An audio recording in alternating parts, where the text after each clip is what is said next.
ஆர்யா வந்து எப்படின்னா என்னுடைய விஷயம் இப்போ கார்த்திக் சொன்ன மாதிரி என் படம் என்னுடைய படத்துல ஹீரோயின் மற்ற எந்த விஷயமா இருந்தாலும் அவ்வளோ கேர் பண்ணிப்பான். என்னை பார்த்த உடனே இவனை பார்க்க போறனாலே எனக்கு பயமா இருக்கும். பார்த்தோன்னே என் பாடியை ஃபர்ஸ்ட் பார்த்துட்டோம், ஏன் திரும்பி ஏன் இங்கே வெயிட் போட்டுச்சு அது பண்ண அப்படின்னு. எந்த அளவுக்கு நான் ஒரு தடவை கிட்டத்தட்ட ஒரு 5-6 இயர்ஸ் முன்னாடி இருக்கும்னு நினைக்கிறேன். நியூ இயர் அன்னைக்கு ஃபோன் பண்ணேன். சரி வெளியே எங்கே போகிறது மச்சான் ஃபோன் பண்ணி அதாவது கேட்கணும், மச்சான் நியூ இயர் பார்ட்டி நடா அப்படின்னு. கிளம்பி வந்துரு 8 o'clock அண்ணா நகர் வந்துரு அப்படின்னா சரி சொல்லிட்டு நானும் கிளம்பி போயிட்டேன். போனா 8 மணில இருந்து நைட்டு 12 மணி வரைக்கும் ஃபுட்பால் விளையாட வச்சான் கிரவுண்ட்ல. அப்புறம் 12 மணில இருந்து 4 மணி வரைக்கும் ஸ்விம்மிங் பண்ண வச்சான். அதுக்கப்புறம் 4 மணில இருந்து விடிய காலைல 8 மணி வரைக்கும் சைக்கிளிங் பண்ண வச்சான். நியூ இயருக்கு ரெசல்யூஷன் எடுப்பாங்க, இதுல இருந்து நான் ஜிம்முக்கு போறேன்னு. நியூ இயர் அன்னைக்கே ஜிம் பண்ற ஒரே ஆளு நம்ம ஆர்யா மட்டும்தான். ஸோ அந்த அளவுக்கு ஒரு ஹெல்த் கான்சியஸ், அதே மாதிரி அக்கறை. இன்னைக்கு சினிமா இண்டஸ்ட்ரியில் இருக்க நிறைய பேர் ஹெல்த் கான்சியஸ்ல இருக்காங்க, ஜிம்முக்கு போறாங்க பண்றாங்கன்னா அதுக்கு முக்கிய காரணம் ஆர்யா தான். அதே மாதிரி இந்தியன் சினிமாவில் எடுத்துக்கிட்டீங்கன்னா நிறைய பேர் நிறைய ஹீரோஸ் உடம்பேத்துறாங்க, கட்ஸ் எல்லாம் காட்டுறாங்க. ஆனா உண்மையிலே மச்சான் அடிச்சுக்கவே முடியாது. உடம்புன்னா செதுக்கிறதுல டைரக்டர் சொல்லிட்டாருன்னா அந்த அளவுக்கு டெடிகேஷன். ஆக்சுவலா ஆர்யா வந்து எந்த பினான்சியரை போய் பார்த்தாலும் ஃபர்ஸ்ட் அவங்க வந்து என்னதான் கேட்பாங்க, எப்படி இருக்காரு உங்க ஃப்ரெண்டு சந்தான் அப்படின்னுவாங்க. நான் போய் எந்த பினான்சியரை பார்த்தாலும் ஃபர்ஸ்ட் அவங்க என்கிட்ட கேட்கறது உங்க ஃப்ரெண்டு ஆர்யா எப்படி இருக்காங்கன்னு. இது நிறைய பேர் என்கிட்ட கேட்டாங்க, என்னங்க நீங்களும் ஆர்யா அவ்வளவு க்ளோஸா, உங்களை பார்த்தா அவரை கேட்கறாங்க, அவரை பார்த்தா உங்களை கேட்கறாங்க. நான் சொன்னேன் அப்படிலாம் இல்ல, இந்த பினான்சியர்ஸ் எல்லார்கிட்டையும் 2 பேரும் கடன் வாங்கியிருக்கோம். சோ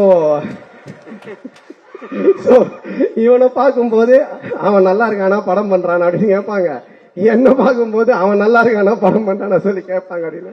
அப்ப ஆர்யா தான் சொன்னா, மச்சான் இனி வேலைக்கு ஆகுது இந்த பினான்சியர்ஸ் இதெல்லாம் நம்ம ஒண்ணு பண்ணலாம் அப்படின்னு கொஞ்ச நாளைக்கு முன்னாடி சொன்னா, மச்சான் ஒரு தங்க முட்டைற வாத்து ஒண்ணு நான் பிடிச்சிருக்கேன், நம்ம வந்து அந்த வாத்தை வச்சு படம் பண்ணலாம் அப்படின்னா.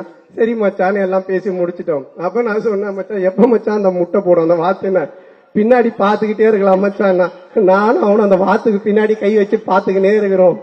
கொஞ்ச நேரம் கழிச்சு எங்களுக்கு பின்னாடி பிளட் வந்துன்னு இருக்கு. அப்புறம் தான் நான் சொன்னேன், மச்சான் அந்த வாத்து நம்ம கிட்ட இருந்து முட்டையை எடுத்துன்னு இருக்கு மச்சான் அப்படின்னு. ஆமாண்டா இது தெரியாம. சோ இப்ப நிறைய பேருக்கு ஒரு கண்டென்ட் கிடைச்சிருக்கு, யார் அந்த வாத்துன்னு ஒரு தம்ப்நெயில், அது நீங்களே கண்டுபிடிச்சுக்கோங்க.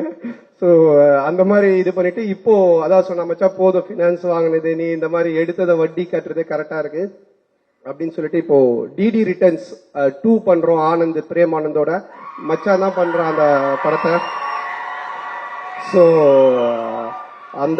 அந்த படத்தை எவ்வளவு செலவானாலும் என்ன பட்ஜெட்னாலும் கவலைப்படாத, நான் பாத்துக்கிறேன், நீ ஜாலியா போய் செம்ம கலாச்சாரம் நடின்னு சொன்னா. சோ அது எனக்கு ஒரு பெரிய சந்தோஷத்தை கொடுத்தது.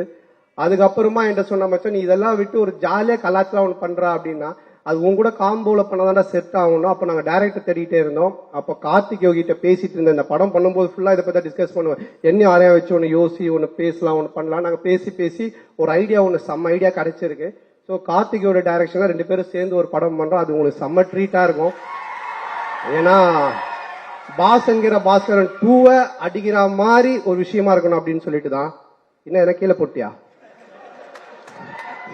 வந்து ஏதாவது ஒரு ஸ்லாப்ஸ்டிக் காமெடி ஒண்ணு பண்ணிட்டு போயிட்டு இருக்கு. அந்த படத்துல அவரை போட்டுக்கோ, ஓகே போ. ஸோ டெஃபினட்டா உங்களுக்கு அந்த பாஸ்ங்கிற பாஸ்கரன் அந்த காம்போவை அடிக்கிற மாதிரி ஒரு செம்ம கலாச்சாரான படமா இருக்கும். ஸோ இது எல்லாத்துக்கும் காரணம் என் நண்பன் ஆர்வி நண்பன் ஆர்யா தான். எப்போ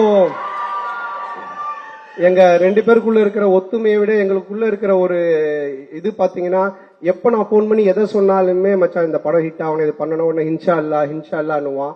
5 முறை தொழுதுவான், அல்லான்னு அல்லா மேல இதுவா இருப்பான். நான் இந்த சைடு சிவான்னு சொல்லிட்டு இருப்பேன். ஆனா அவனோட சேர்ந்து நான் மாஸ்க்கு போயிருக்கேன், என் கூட சேர்ந்து அவன் கோயிலுக்கு வந்திருக்கான். நாங்க 2 பேரும் அவ்வளவு ஒத்துமையா இருக்கும். நாட் ஓன்லி சினிமா கிடையாது, அது மீறி தாண்டி எல்லாத்துலயுமே. சோ அது எங்களுக்கு இறைவன் கொடுத்த ஒரு வாரம் தான் நினைக்கணும். ஸோ ரொம்ப தேங்க்ஸ் மச்சான், இன்னைக்கு வந்து ரொம்ப நேரமா இங்க உட்காந்துட்டேன், நான் பக்கத்துல கூட உட்காரல, நான் இங்க வந்துட்டேன். ஸோ தேங்க்ஸ் மச்சான், தேங்க்யூ, லவ் யூ மச்.